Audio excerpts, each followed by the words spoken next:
En el piso, ¿qué hace Fede, querido? ¿Cómo va? ¿Cómo estás? Gracias por venir, un día muy caliente, ¿eh? Bueno, uno tiene que avanzar con los cambios. Estaba viendo en las pantallas lo de Vialidad Nacional, una organización con 5.000 empleados, un resabio, ¿no?, de otros momentos de Argentina cuando Vialidad Nacional hacía obras, hace muchísimos años que Vialidad Nacional ya no hace obras. 1.500 delegados sindicales, así que no sé si estaban todos los delegados sindicales en la manifestación. Espera, vamos de nuevo. 5.200 empleados, 1.500 son delegados sindicales. Sí. ¿Del gremio de Estacinora o de otros gremios? No sé, de los distintos gremios que haya, Sí. son 1.500 delegados sindicales, de los cuales de los 5.000 en tareas de reparación y mantenimiento de las rutas hay 1.000 o poco más de 1.000. O sea, tenemos una estructura muy sobredimensionada por el pasado y la historia. O sea, ¿laburan uno de cada 5? Digo, tareas de mantenimiento. Ah, ok. En tareas de mantenimiento, uno de cada 5. Y con un problema absolutamente central tenía esta organización, que era que se controlaba a sí misma. Por eso tenemos una expresidenta que está procesada y condenada, una causa que se llama Vialidad. O sea, es una institución que financiaba obras que después no se hacían. Entonces, para ¿Vialidad nosotros, hace obras? hace años que no hace obras Vialidad. Pero sí era, digamos, porque se concesiona, no es que la ejecuta las obras, pero sí está encargada del proceso de concesión y adjudicación de las obras. Y bueno, Lázaro Báez, todo lo que conoces, ¿no? Sí, eso es un dato. La verdad que yo ya no quiero ni volver sobre eso porque es cosa juzgada y discutir sobre eso, discutir. Entonces, para nosotros, Esteban, el tema de Vialidad Nacional, que ha sido el foco de la corrupción kirchnerista, necesitaba otro diseño absolutamente diferente. Y lo que vamos a hacer es lo siguiente: toda la parte que es planificación de obras y de las concesiones viales que hace el Gobierno Nacional, que, espera, te hago un pie de página. El Gobierno Nacional maneja una red de 40.000 kilómetros, las provincias manejan una red vial de 200.000 kilómetros y los municipios manejan una red vial de 600.000 kilómetros, que son lo que típicamente se conoce como los caminos rurales, ¿no? De los 40.000 kilómetros que tiene el Gobierno Nacional, 10.000 se concesionan, ¿viste? Que son como las rutas troncales, Sí, las grandes, con lo cual te puedes quedar 30.000. De los 30.000, un tercio, Vialidad los tiene tercerizados. En esos 30.000, Vialidad lo que hace es mantenimiento de obras, corta el pasto, hace, digamos, algunas reparaciones, digamos, menores. Entonces esos 30.000, 10.000 están concesionados a terceros, que hacen el trabajo a la mitad de costo que lo hace en la parte de Vialidad. O sea que en realidad estas 5.000 personas están para el mantenimiento, no para las obras, para el mantenimiento de 20.000 kilómetros de ruta. es decir, para el mantenimiento, cortar el pasto y demás, para esa Sí, situación. cortar el pasto, hacer algún bacheo, digamos, rápido que se necesita. Esa es la única tarea que hace Vialidad Nacional. ¿Iluminación también o no? Sobre 20.000 kilómetros. Bien, ¿y qué va a pasar ahora con todos estos empleados? Son 5.000. Entonces yo te decía, una parte va a ir, definitivamente no todos, porque justamente estamos hablando de un sobredimensionamiento. Vamos a identificar los que puedan ir a la parte de planificación, eso va a ir a la Secretaría de Transporte. Otro conjunto va a ir a una agencia que se ha creado de supervisión de concesiones de transporte, que va a ser un control independiente externo de Vialidad, entonces algún grupo de empleados irá ahí. Y después tenemos el grupo más grande, que es de 3.500, que es lo que llaman los campamentos. Eso también, digamos, inicialmente pasa a ser una unidad en la Secretaría de Transporte, y el objetivo de esa unidad es, en el corto, mediano, no muy largo plazo, proceder a la tercerización de esas actividades. Porque te repito, las áreas que están tercerizadas, que te dije que eran un tercio, ¿no?, de esos 30.000 kilómetros que en algún sentido gestiona Vialidad, el sector privado las hace a mitad de costo que lo que hace la propia Vialidad. Y los ahorros que nosotros podríamos tener con estos cambios nos permitirían pintar todas las rutas argentinas cada 2 años, que es un tema absolutamente central de seguridad vial. O sea, nada, acá teníamos que cortar una fuente de corrupción icónica y generar más eficiencia al proceso. Bueno, ¿Cuántos empleados van a quedar? Eso nosotros no tenemos un número, nunca trabajamos nosotros con decir queremos bajar este número. Nosotros cuando analizamos, nosotros viste que estamos a cargo un poco de la implementación de la motosierra. Eso quiere decir que vos vas a cada ministerio y decís, bueno, a ver, esta función tiene sentido o no tiene sentido. Puedes ir a áreas donde la función directamente no tiene sentido, se van todos. Y después puedes ir a otra área que por ahí no te alcanzan los empleados que tenés porque es una función que querés digamos, tener, querés gestionarla bien, etcétera.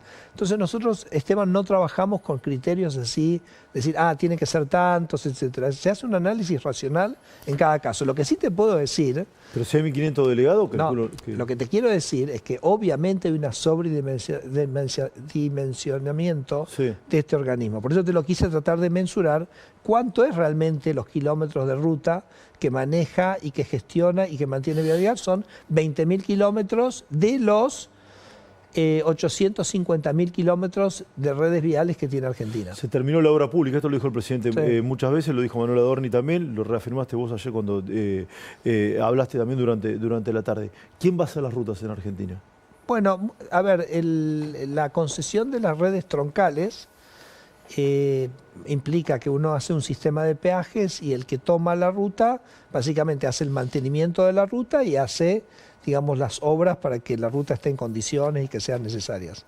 Después tenés la red provincial, que son las provincias las que están encargadas del mantenimiento de esa red provincial y por supuesto la municipal. Sí, yo sé que no es tu área, pero te lo tengo que preguntar. ¿Y las rutas que no son rentables para el mercado y que el privado no se quiera hacer cargo, quién las va a mantener? Bueno, eso sería, nosotros por ejemplo, los 40.000 de las rutas nacionales, uno lo que tiene es esas 10.000 kilómetros de las rutas troncales, en general se pueden sostener con el peaje y en las otras las va a sostener el Estado.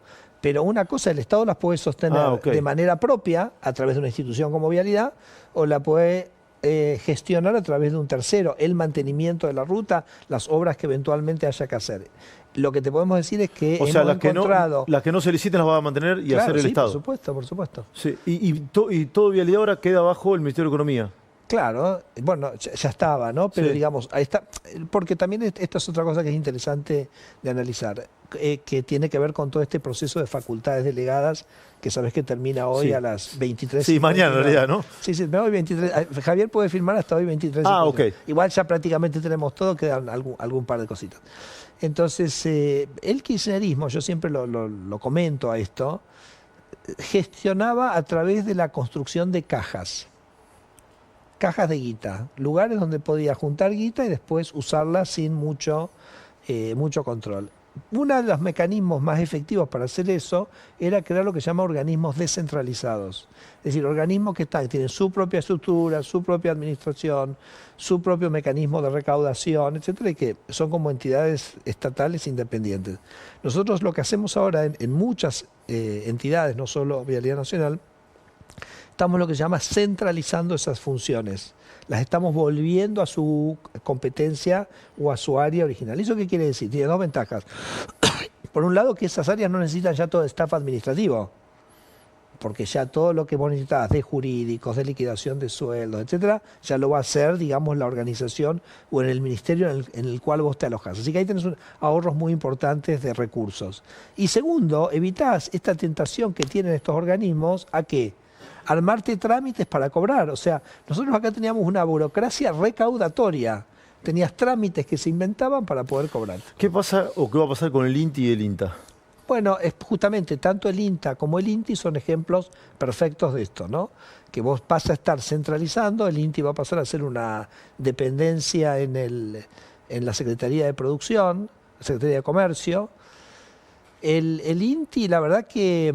Tiene más de 3.200 empleados, por lo que vimos. Sí, y se ha convertido en un obstáculo para la industria. O sea, se creó... ¿El INTI es un obstáculo para la industria? Sí, es un obstáculo para la industria. ¿Por qué? Porque se creó supuestamente para ayudar a la industria, pero en realidad después terminó siendo la gestora de un montón de certificados, trámites, requisitos que se le iban poniendo a la industria, que los terminaba haciendo el INTI. Entonces, en realidad es casi como el INTI se transformó como una carrera de obstáculos para aquel que quiere desarrollarse en lo industrial. El INTI la verdad que tendría que focalizarse en algunas competencias básicas que serían, por ejemplo, la metrología, que es básicamente las pesas y medidas, en la definición de las normas de calidad, que hay normas de calidad a las cuales las empresas pueden adherir para certificar sus procesos productivos, pero la verdad que yo no veo mucho más. Entonces, eso es un proceso que empieza a partir de ahora, ¿correcto?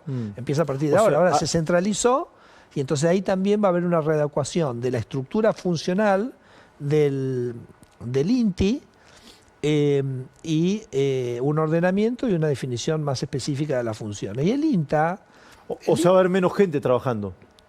Sí, va a haber menos gente trabajando. Va a haber menos gente trabajando. Va a haber menos otra gente. ¿Y eso por qué?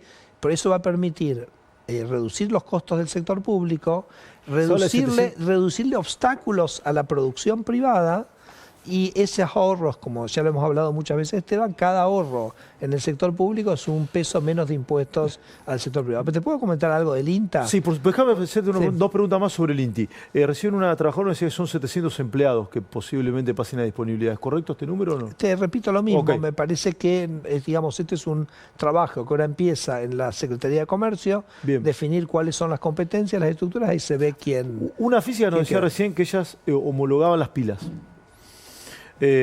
Para que sean aptas, que no generen peligro ni daño a niños ni nada en Argentina, porque no tenían homologación de origen. ¿Eso se va a seguir haciendo o no se hace más? Eso ya lo cambiamos hace un par de semanas. A ver. También lo hicimos con las facultades delegadas. Yo me acuerdo cuando me trajeron el tema, le dije, che, no me rompan con esto, ¿qué es esto? Pero me insistió mi equipo y después me di cuenta que era una cosa bastante importante, porque en Argentina no hay productores de pilas. Entonces cuando vos traes una pila... Bueno, en general por temas ambientales vos pedís que tengan ciertas características, pero no se aceptaban, como bien te dijeron, los certificados internacionales. Entonces vos te traías una pila de Duracell de Estados Unidos y tenías que hacer todo un proceso en el INTI de certificación que la pila Duracell, que se venden millones y millones de pilas en el mundo, era apta para que los argentinos la pudieran usar. Entonces lo que nosotros hace 2 semanas dijimos, ya no es más necesario hacerlo en el INTI, uno puede usar ese certificado internacional, y al final no era tanto una pavada. ¿Sabes por qué? Porque si vos traes un reloj que tiene pilas, si vos traes un juguete que tiene pilas, todo eso no los podías entrar hasta que no hicieras este trámite con el INTI, que por ahí te llevaba un año hacer este trámite de certificación. Sí. Así que se terminaba convirtiendo en una cantidad de barreras para, digamos, el flujo comercial en argentino y para los propios productores locales también para producir. ¿Y qué pasa con el INTA, que te interrumpí? ¿Qué va a pasar con el INTA? No, el INTA... El INTA, ¿te acordás? Primero lo tiré acá en este programa, en tu versión de la noche. De hecho, vos sabés que ayer una trabajadora dijo, lo contó Sturzenegger en tu programa. Sí, exacto, ¿no? Entonces, a partir de ahí se empezó a dar un debate bastante intenso. Yo en ese momento te tiré 3 números que los voy a ratificar en este momento. Primero, que el INTI también tiene 6.000 empleados. ¿6.000? 6.000 empleados. Hace unos 20 años el INTI tenía 3.000 empleados, ¿ok? Tiene 6.000 empleados, tiene más cargos jerárquicos dentro de la estructura del INTI que el Ministerio de Capital Humano y el Ministerio de Economía juntos. El INTA tiene más cargos jerárquicos que el Ministerio de Economía y el Ministerio de Capital Humano juntos. ¿Está? Wow. Otro dato, 3.000 vehículos, o sea, casi tenés un vehículo cada 2 individuos. Tiene 3.000 vehículos. 3.000 vehículos que hay que mantener, hay que sostenerlos, etc. Y tiene ingresos presupuestarios, porque los ingresos del INTA vienen de ciertas asignaciones que tiene, de la tasa de estadística, etc., que son los ingresos que tiene el INTA. No gastan todo eso, pero el ingreso que tiene el INTA es equivalente a la mitad de las retenciones del maíz, ¿no? ¿Qué hace el INTA? El INTA... ¿Qué tendría que ser el INTA? El INTA tendría que ser un instrumento de análisis y de investigación de tecnología agropecuaria para mejorar la producción. ¿A qué se ha dedicado el INTA en los últimos años? ¿Por qué tuvo este crecimiento grande de personal? Porque se empezó a dedicar, digamos, a algo que se llama la agricultura familiar, o sea, no a tecnificar el agro, sino casi como hacer un programa social. Nosotros entendemos que el INTA el objetivo no es hacer programas sociales en el INTA, para eso hay otros mecanismos. El INTA tiene que estar dedicado y focalizado en la tecnología agropecuaria, y además empezó a proliferar una serie de investigaciones en el INTA que vos decís, bueno, ¿de qué son las investigaciones? ¿Son de la semilla? No son de la semilla, son de temas sociológicos. O sea, se metió un poco toda esa casta kirchnerista dentro del INTA, les debió, aumentó los recursos, cooptó los recursos. O sea, yo soy productor de maíz, no es mi caso, pero para dar un ejemplo, yo soy productor de maíz. ¿Un porcentaje de mi producción va al INTA? No es que te lo estoy poniendo para que vos mensures y tengas una dimensión. ¿De qué recursos estamos hablando? Soy productor de maíz. ¿En algún momento sí o sí tengo que pasar por el INTA? No para nada. ¿Y para qué la estructura es tan grande? Bueno, es lo que estamos tratando de ver. Y además, por ejemplo, el INTA tiene 115.000 hectáreas de campo, de las cuales en las auditorías que nosotros tenemos, solo se sabe qué ocurren en 45.000 de ellas. En el otro no sabemos qué pasa en el resto. Entonces yo creo que hay, digamos, una responsabilidad de la dirigencia en términos de transparencia, en términos de claridad, en términos de objetivos. Y entonces lo que ha hecho con este decreto el gobierno es básicamente ha tomado el control, ha cambiado la gobernanza del INTA. Por supuesto que las entidades y el sector va a seguir participando muy activamente, ya como parte no de un directorio rentado, sino de un directorio ad honorem.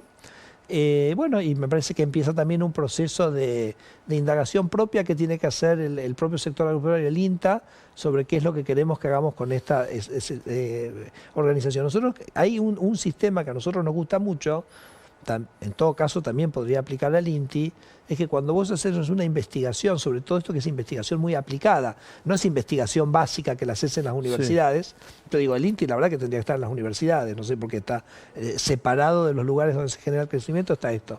Pero en el INTA, ponele, a nosotros nos parece que es muy importante que las investigaciones se hagan siempre con fondos complementarios del sector privado.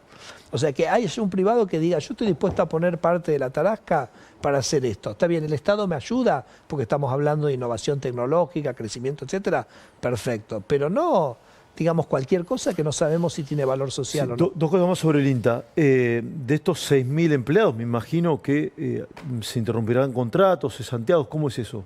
Te hago la o misma, lo mismo. No, pero te hago la misma porque digamos, es metodología. Sí. O sea, también te digo, es un organismo que está totalmente sobredimensionado. ¿Va a caer la planta del INTA? Sí, te lo digo, eso estoy seguro. ¿Va a caer la planta del INTI? Sí, seguro. ¿Va a caer la planta del Vialidad? Sí, es el objetivo. Este es un gobierno que quiere bajar el costo del sector público para devolverle impuestos a la gente. Ahora, si me preguntas un número, no, porque hay que hacerlo criterioso. Me hablabas del campo. Las entidades agropecuarias, cito una al azar, la rural, por ejemplo, la sociedad rural, pues entiendo que se viene la Expo en estos días, ayer Nicolás Pino tuvo algunas declaraciones vinculadas con el tema de retenciones. ¿Habló con usted a favor del INTA, en contra, ni se metió? En general, digo. Sí, no se metió mucho, él puntualmente. Creo que es un dirigente, digamos, que ve con claridad, creo que él entiende que ha habido problemas, que ellos en algún sentido son partes de que, digamos, haya ocurrido esto, porque la verdad que nosotros también en este año y medio, nosotros pasamos un año y medio pidiéndole al INTA que nos presente un plan de ordenamiento y no recibimos nada, no recibimos ninguna respuesta. Te hago la misma pregunta con el INTI, que la UIA, por ejemplo, alguna cámara industrial, bueno, ¿le hizo algún planteo a favor del INTI? Sí, mira, fue así, fue interesante eso que me estás preguntando. La UIA salió a defender al INTI. Okay. Entonces dijimos, bueno, perfecto, vamos a hacer lo siguiente. El INTI tiene una parte central y después tiene 250 como lugares. Les damos las 250 lugares. Se los damos, se los transferimos a la UIA.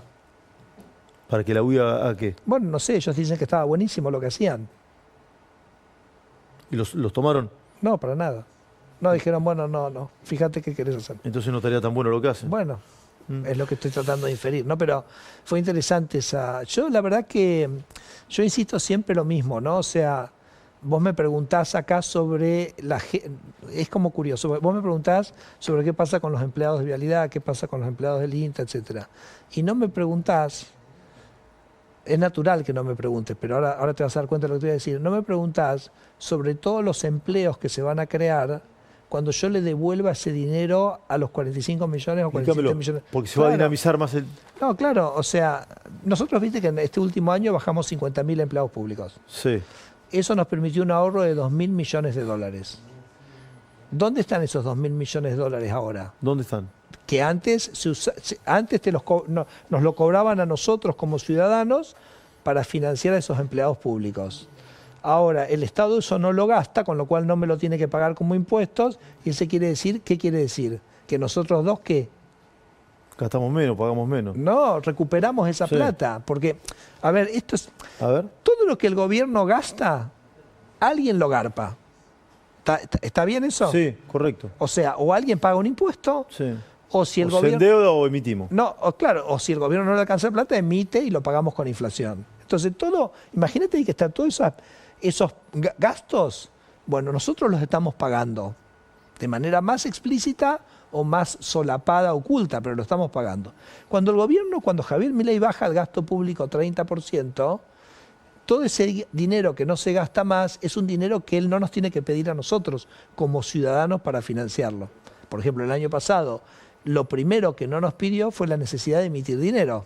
O sea, bajó el gasto, no tuvo necesidad de emitir dinero. Como no tuvo necesidad de emitir dinero, Luis Caputo pudo bajar la inflación. Como pudo bajar la inflación y la gente no paga ese impuesto inflacionario, sacó a 10 millones de argentinos de la pobreza. Entonces, vos me vas a preguntar sobre los 50.000 y yo te digo, no, pero mirá, estos 50.000, al gastar el Estado 2.000 millones de dólares menos, quiere decir que le devolvimos a los ciudadanos 2.000 millones de dólares. En el año pasado, principalmente a los más vulnerables, porque se los dejamos de sacar con la inflación. ¿Me seguís? Sí, perfecto. Y eso es lo que creó y permitió que la economía creciera 6% el año pasado, que creara empleos en el sector privado, porque obviamente los del sector público se compensaron con aumento en el sector privado, y sacaras a 10 millones de argentinos de la pobreza. Vos sabés que hay mucha expectativa por nuevos organismos y quiero seguir con uno más. Y después Dale. te quiero preguntar por algo que creo que me contaste acá. Aricame me tenés que preguntar. ¿Cuál? Aricame me tenés. Dale, contame. Aricame para mí es el ejemplo emblemático de la locura kirchnerista. ¿Qué es Alicame? Aricame es una agencia de regulación de la industria del cáñamo y del cannabis, bueno, que es la planta que después sale la marihuana, ¿no? Sí.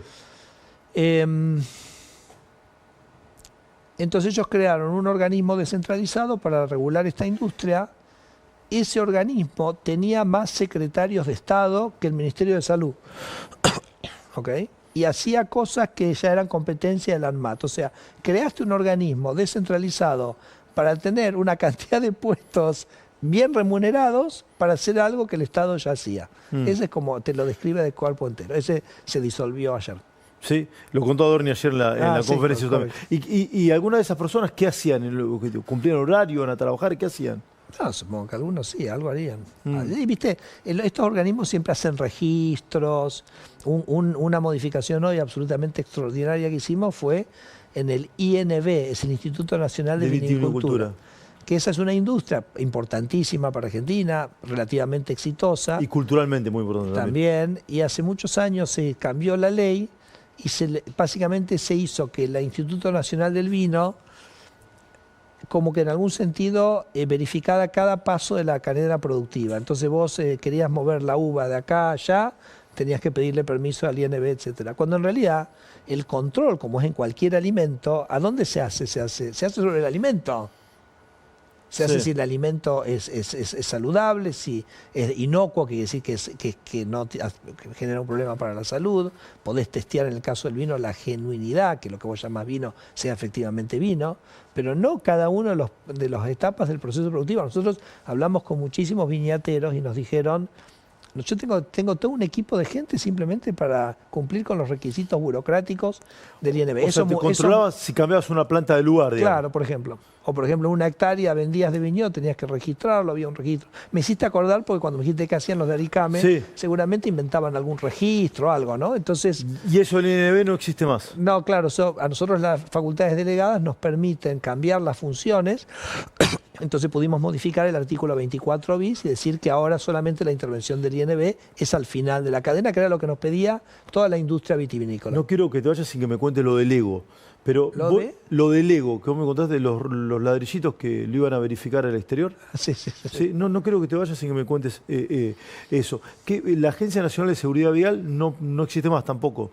Claro, en la parte, esto es un tema importante, ¿no? Porque la seguridad vial es un tema absolutamente... Exacto, por eso te lo estoy preguntando. No, importantísimo. Yo igual digo algo que a veces parece un poco delirante, pero que nuestro problema de seguridad vial se va a resolver en serio cuando tengamos vehículos que se conducen solos, ¿no? Porque esos vehículos no pueden chocar en una ruta.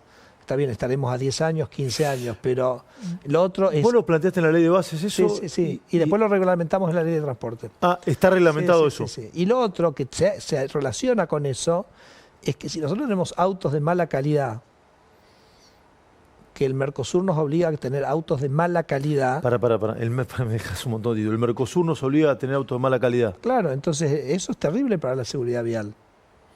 Porque yo podrías tener autos muchísimo más seguros. ¿Auto como cuál? No, cualquiera, anda a Estados Unidos, anda a Europa. Es impresionante la diferencia en el parque automotor. ¿Los autos que se producen acá son de mala calidad? Bueno, digamos, sí, son de mala calidad relativo al precio que estamos pagando. A ver, un Toyota Yaris, que es un entry level de Toyota acá, En Estados Unidos te compras un Tesla usado, ¿me entendés? O sea, estamos hablando de cosas... Por lo que vale un Toyota pequeño acá, te compras un Tesla en Estados Unidos. Sí, no sé si nuevo, pero usado sí. Entonces, y no debe estar muy lejos del precio. Entonces, digo, ¿vamos a hablar de seguridad vial en serio? Sí. Tenemos que hablar de vialidad nacional. ¿Cómo es que tenemos las rutas que gastamos en 1.500 delegados y no tenemos las rutas pintadas? ¿Queremos gastar en delegados? ¿Queremos gastar en 4.000 personas que no están en la ruta manteniendo y no pintamos las rutas? ¿Eso es seguridad vial? ¿Queremos tener autos de mala calidad? Bueno, digamos, hay distintas dimensiones a la seguridad vial.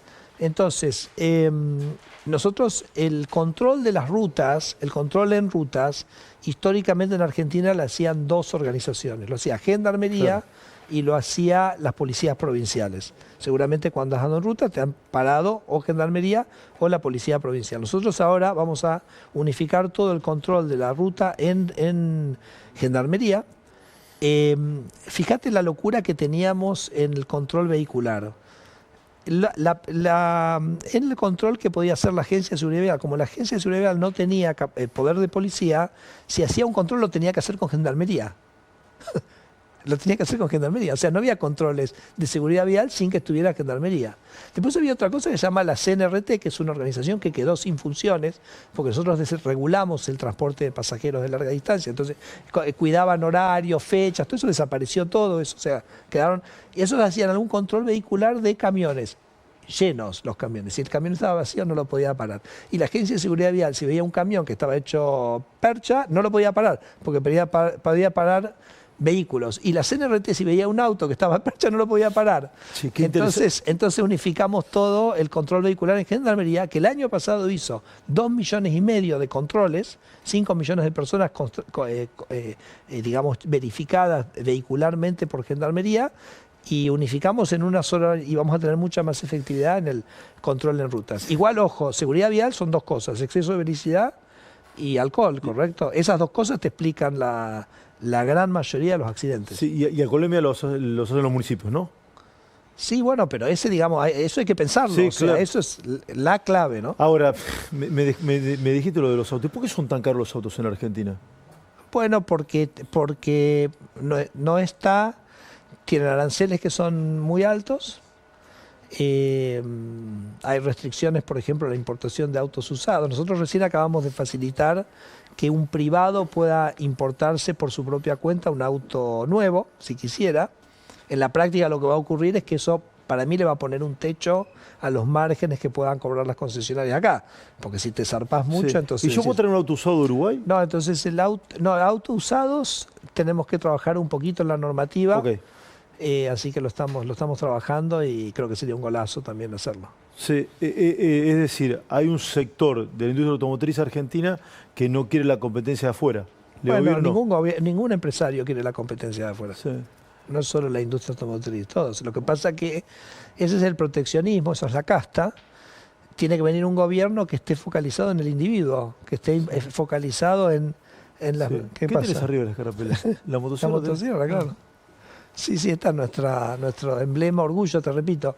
Esta motosierra es la que sacó a 10 millones de argentinos de la pobreza. Fede, por último, ¿me contás lo del ego? Porque me parece que es bastante gráfico.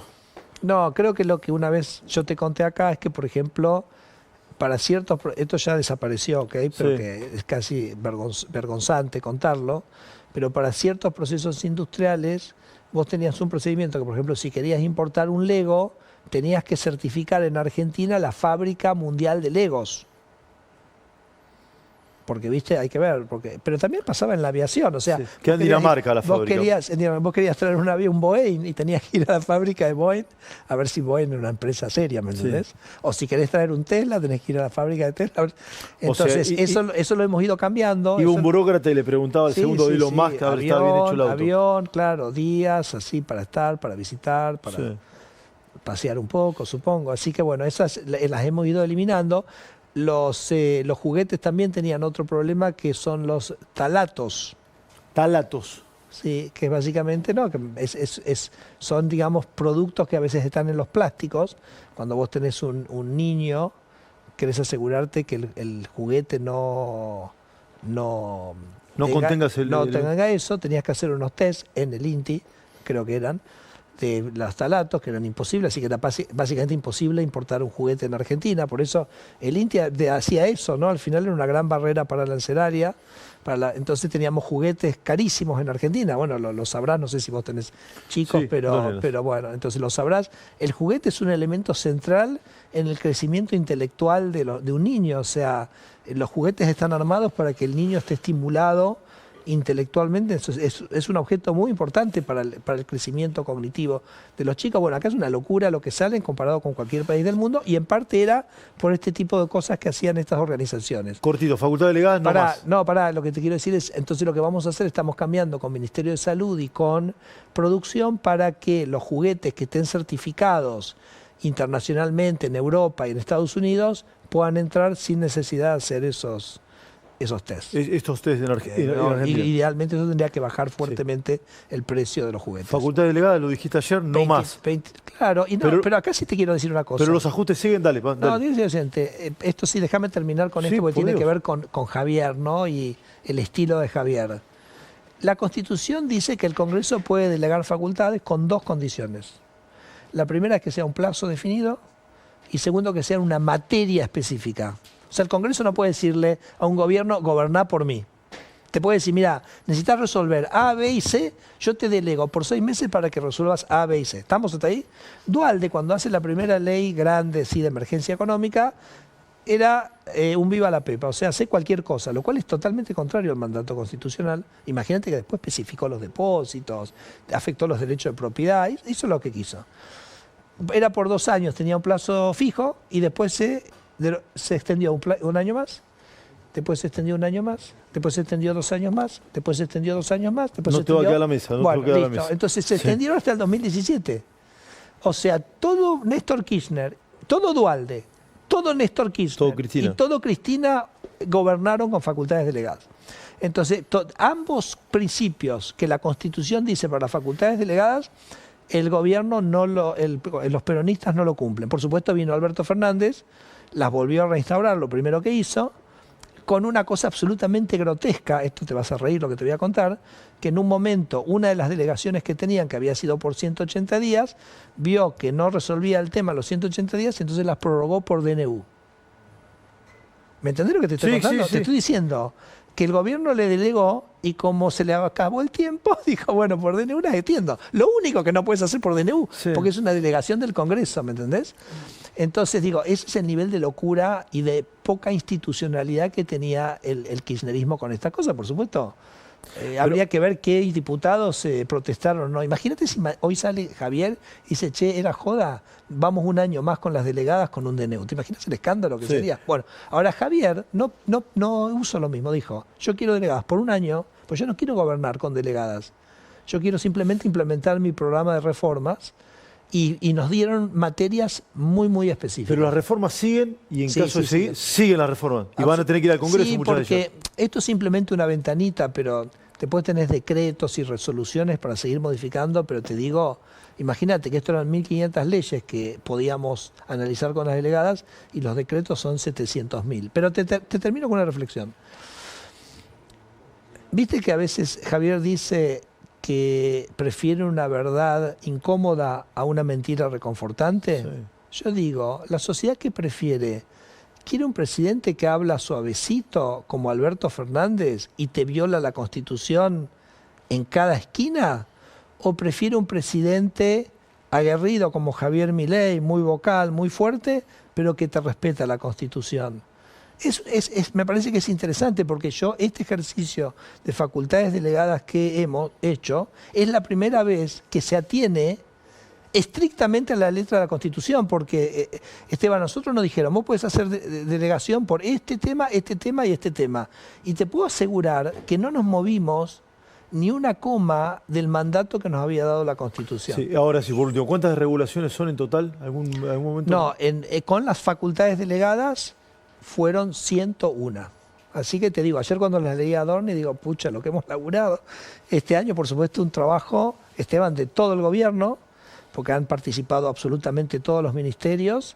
Bueno, y ahí es donde vale el mandato de Javier, ¿no? O sea, él tiene una claridad muy fuerte que él quiere devolverle la libertad a los argentinos, quiere sacar al Estado del medio, quiere que el Estado sea más chico para que los impuestos sean más chicos. Bueno, y allá vamos. Gracias, Federico. Un gusto entrevistarte siempre. Sí, Federico Sturzenegger, con un montón de anuncios. Dejó 50.000 títulos, me imagino la reproducción que va a tener esta entrevista después de toda la batería de medidas que se han anunciado. Voy con Gustavo Carabajal con este policial y seguimos. Dale.